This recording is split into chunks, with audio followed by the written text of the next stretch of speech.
में बहुत काम है, वो बेचारे कर भी क्या सकते हैं। सीमा, मेरे दादाजी ने चौधरी से कुछ रुपए का कर्ज लिया था और उसके बदले में उसने भारी ब्याज लगाकर उनसे उनकी जमीन छीन ली।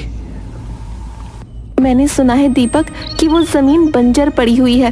तुम्हारे पिताजी तो उस जमीन को मनहूस मानते हैं क्योंकि तुम्हारे दादाजी वहीं से लापता हुए थे, जो आज तक नहीं मिले। एक दिन मैं अपने दादाजी के लापता होने का रहस्य भी सुलझा कर रहूंगा।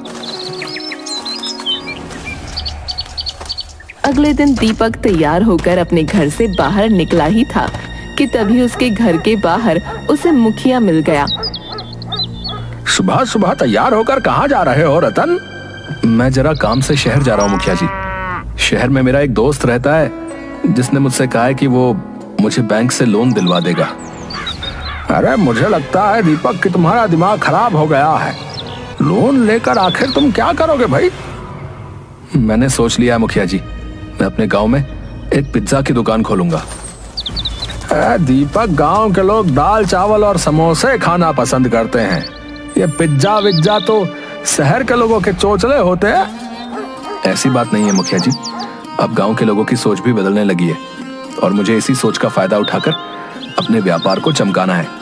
अपने व्यापार को बाद में चमकाते रहना, पहले जाकर चौधरी से मिलाओ। चौधरी ने तुम्हें बुलाया है।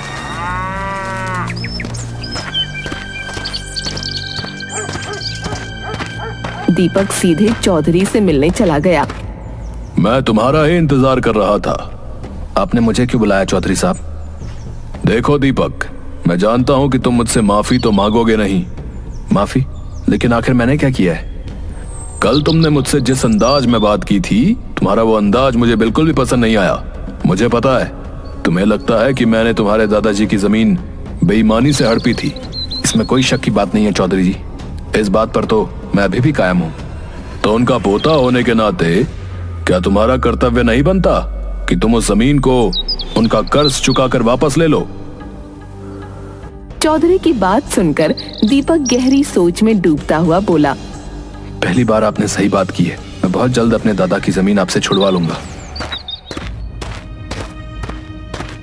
दीपक, ये मैं क्या सुन रहा हूं कि तुमने चौधरी से वादा किया है कि तुम अपने दादा की जमीन उससे छुड़वा लोगे? हाँ, तो इसमें गलत क्या है?